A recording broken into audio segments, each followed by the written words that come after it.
Kadalasan talaga, 'pag nawala na siya, saka mo lang nararamdaman kung gaano kalungkot at kung gaano kasakit. At siyempre, dahil nga hindi pa tapos ang laban, umaasa ka pa rin. Ito po si Alwin Ignacio, ang Diva That You Love. Kasama ko ang aking kumaring Ultra Maldita. Hi, this is Alex At ang Brosas. pong pinapanood ang The Kitty Show. Tarayana Talakayan Showbiz Edition, Mare. Nabasa ko to. Sinulat mo. Ito na ba ang sequel sa One More Chance? How true, how true, how true. What is this One More Chance thingy you wrote about? What this story is appearing to be is what an evolving love story should be. Okay. Kasi everyday may mga may mga ganap. Developing story Oo, ito. developing story ito, and I don't see the end in the horizon. Oh. Di ba? Mm. Parang wala pa eh. So ano tong latest na developing story na nasagap mo? Ay, Diyos ko. My God. Ito daw si Vincent Ko. Vincent Ko, the billionaire son of the Mm. Pure Gold Empire. Si Vincent Ko was still or is still hoping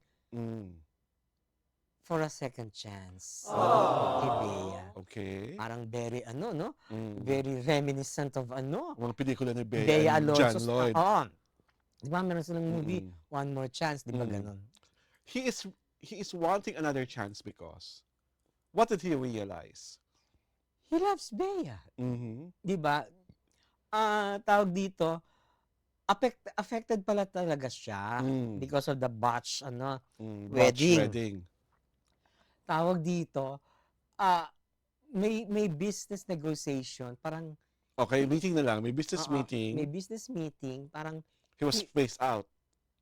hindi, parang he was not his usual self. Yun nga, he was spaced out. Oo. Di ba, parang ganon. Mm. Tapos tawag dito, he was feeling hopes na talagang mabigyan pa ng pangalawang pagkakataon Mm-hmm. yung love episode nila ni Mhm. Bea. Mm. Kasi, at saka wala siyang pakialam. Mm. Kahit na yung family niya was put in a bad light. Mm. Kasi di ba naglabasan yung mga prenup na yan? And he's not even defending them. Oo nga. Hindi naman sa kanila. Obviously, hindi naman sa kanila galing yun eh. Ang question Diba? ko kasi, if he's really pining for another chance, bakit nasa Maynila pa siya?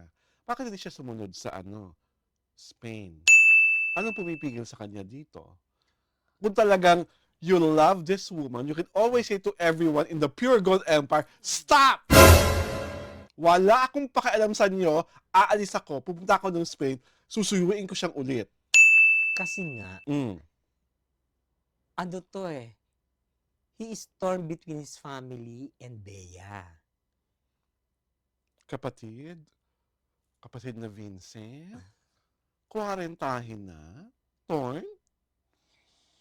Siyempre, hindi mo maano yung love for his family and love for Bea.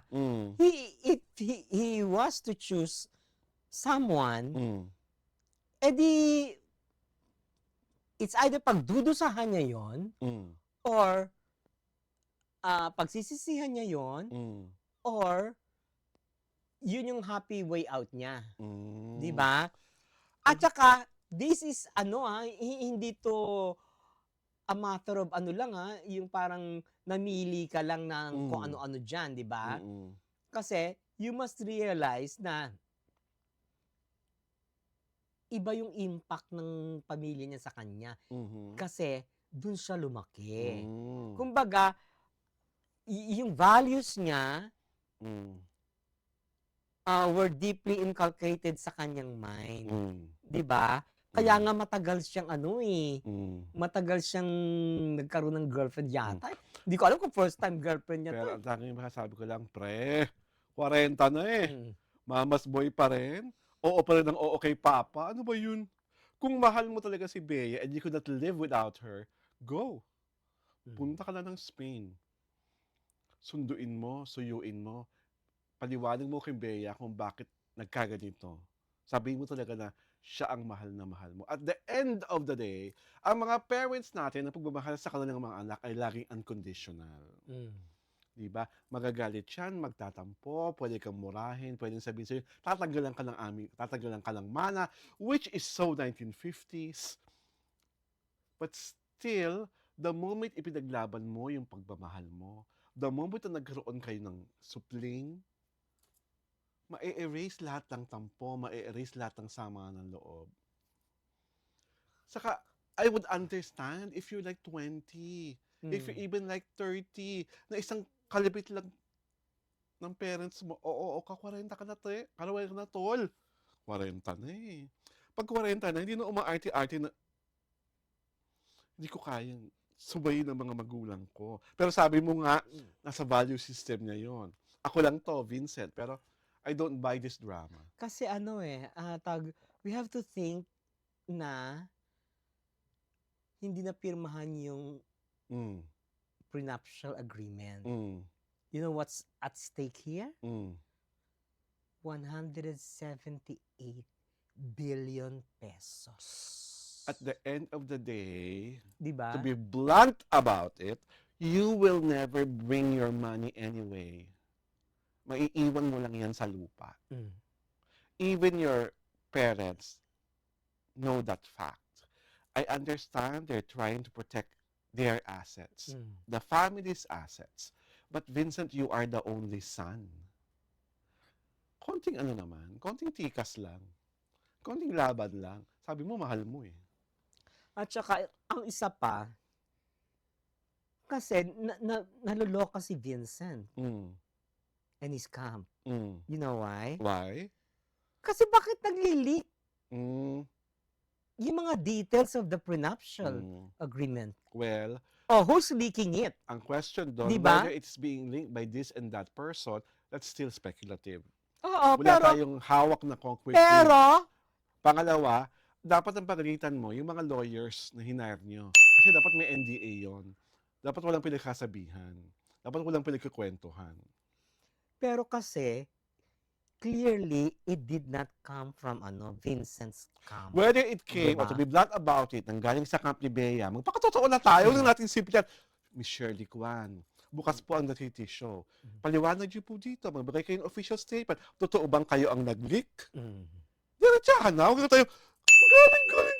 Saka, Shirley, ikaw ba? Kung hindi ikaw, di hindi. Kung ikaw, bakit po ginawa yan kay Bea? May paliwanag si yung sa PEF. Si Shirley. Anong paliwanag niya? Hindi siya nagpaliwanag, yung writer, si Jojo Gabinete. Pinagtanggol niya si Shirley. Na hindi gagawin yon ni Shirley. Juan. Because there was a time, she was the manager of Donna Cruz. Na super sikat nung araw. Na biglang nagpakasal kay kay Yong Larazabal. She did not stop the wedding. She did not cause any sa wedding. Okay. Ang question, so how will she do it now? Well, ang tanging makakakisagot pa rin lang yan is si Shirley. Jojo, kahit ipatanggal mo si Shirley pa rin dapat na magsalita at sumagot. Kasi, getting the point from Alex, iba yung 168 billion sa kung gaano mang millions ang meron si Yong. Ang laki-laki ng disparity. Diba? Ang laki-laki ng pagkakaiba. Iba yung panahon ni Donna at ni Yong, iba yung panahon ngayon.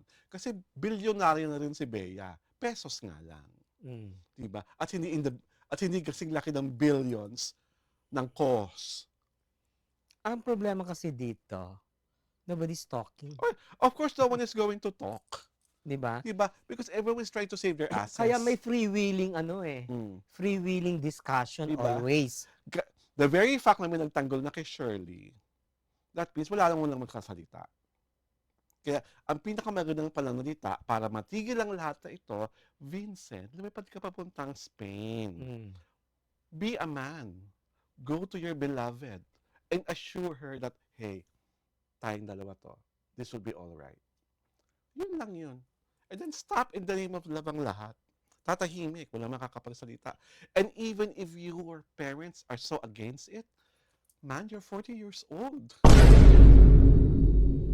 Hindi ka na totoy. Ipaglaban mo naman yung pagmamahal mo. Umaarte-arte ka na hindi ka mapakali, di ba? Na mahal mo. Tapos, dito lang. Hindi, baka, he's preparing for something big na that will show is kasi he's not rushing things pa eh. Mhm. Maybe, kinakalculate pa niya kung anong next move niya The to more you win back. Tol, the more you contemplate on love, the more it will be far away. Pag mahal mo, ganun. Ito po si Alvin Ignacio, Diva That You Love. Inaanyayahan po namin kayong manood sa reality show. Pinapalabas po kami tuwing Sabado at Linggo, alas 4 ng hapon, sa aming Diario Tirada YouTube channel at syempre pa sa aming Facebook pagina. Mare, Hi, this is Alex Brosas. maraming salamat po sa pagsama sa amin ngayong Sabado ng hapon.